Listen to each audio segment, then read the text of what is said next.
আসসালামু আলাইকুম everyone, welcome back to my channel. সবাই কেমন আছেন? আলহামদুলিল্লাহ আমি ভালো আছি, দোয়া করি সবাই ভালো থাকেন। চলে আসলাম নতুন একটি ভিডিও নিয়ে, আশা করি ভালো লাগবে। আজ ভিডিওটা শুরু করেছি বিকাল থেকে আর কি। আমাদের একটা গায়ে হলুদের প্রোগ্রাম ছিল, সেখানে আমরা বাসার সবাই গিয়েছি আর আয়াতাবাকে একটু ভিডিও করে নিলাম। আসলে আমার শরীরটা ইদানিং এত খারাপ, আমার মানে কথা বলতেও খুব কষ্ট হয়, সেজন্য কিন্তু ওইভাবে ভিডিও করি না। আর আমরা গায়ে হলুদে আমি একটু একটু ভিডিও করেছি। আসলে অনুষ্ঠানের দিন এত মানুষ ছিল, আর মানে বললাম না শরীর খারাপ, সেজন্য আর ওইভাবে ভিডিও করি নাই। আর বাসার সবাই আমরা গিয়েছিলাম আর অনেক মজা করেছিলাম, যেটা সত্যি কথা। আর সবাই এক জায়গায় গেলে কিন্তু ভালোও লাগে। আর এটা হচ্ছে রাতের ভিডিও, মানে ওইখান থেকে আসতে আসতে আমাদের 10টা 10:30টার মতো বেজে গেছে। আমরা ছোট বাচ্চা আছে, ওই যে আমার আরেকটা জায়ের বাবু আছে, আমার আয়াতেও তো বেশি একটা বড় না, ও তো ছোট মানুষই। তার জন্য আমরা খাওয়া দাওয়া করে অল্প কতক্ষণ ছিলাম, তারপর চলে আসছি। আর এটা হচ্ছে ওর বাবা তো যায় নাই, সে রাতের বেলা কলা রুটি এগুলো নিয়ে আসছে। রাতের বেলা ক্ষুধা লাগে, আবার আয়াত আবার সকালে কী খাবে সেজন্য নিয়ে আসে। ওরা এক এক সময় এক একটা খায়, সেজন্য। আর বাচ্চারা থাকলে তো টুকিটাকি জিনিস লাগে, এগুলো তো নর্মাল বিষয়।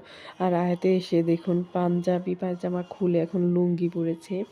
যেহেতু ওর পাপা আসছে, ওর পাপা লুঙ্গি পরছে দেখে এখন ও পরবে। ওর বাবা যা করে ওর তাই করা লাগবে।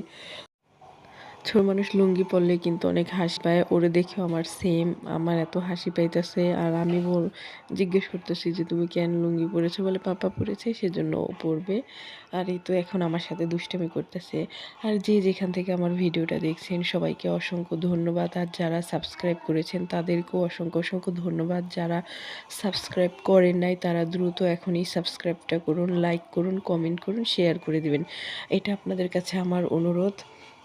আর এটা হচ্ছে পরের দিন দুপুরের ভিডিও। আসলে আমি দুপুরের জন্য কি রান্না করেছি, এটা ভাত রান্না করছি। আর হচ্ছে যেহেতু অনুষ্ঠানে দাওয়াত খেয়েছি, ওইভাবে কিন্তু মানে আছে না একটু ভর্তা টর্তা হলে ভালো হয়, ভাজি করেছি, 2 পদের ভর্তা, মাছ ভাজা এগুলো। আর এটা হচ্ছে সন্ধ্যার ভিডিও। আমি এখন চাপটি বানাবো। এখানে চাল নিয়েছি, অল্প কটা ডাল, তারপর হচ্ছে হলুদ দিয়েছি একটুখানি যে কালারটা আসে, পেঁয়াজ আর হচ্ছে কাঁচামরিচ দিয়েছি, ধনিয়া পাতাও দিয়েছি অবশ্য। এইভাবে চাপটি বানালে অনেক মজা লাগে।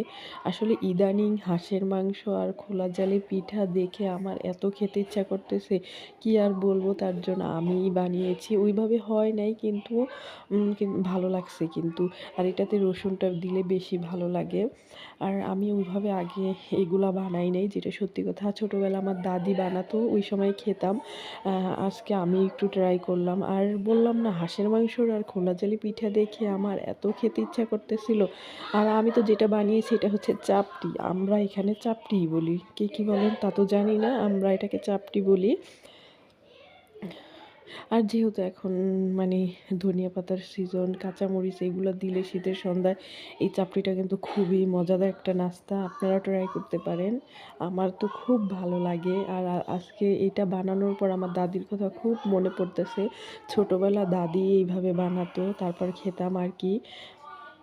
আর এই যে দেখুন অনেক সুন্দর হয়েছে মাশাআল্লাহ, খেতেও অনেক মজা হয়েছিল। আমি একটু রসুন বেশি করে দিয়েছি, তো রসুনের মানে মুখে দিলে রসুনের ফ্লেভারটা বেশি আসে।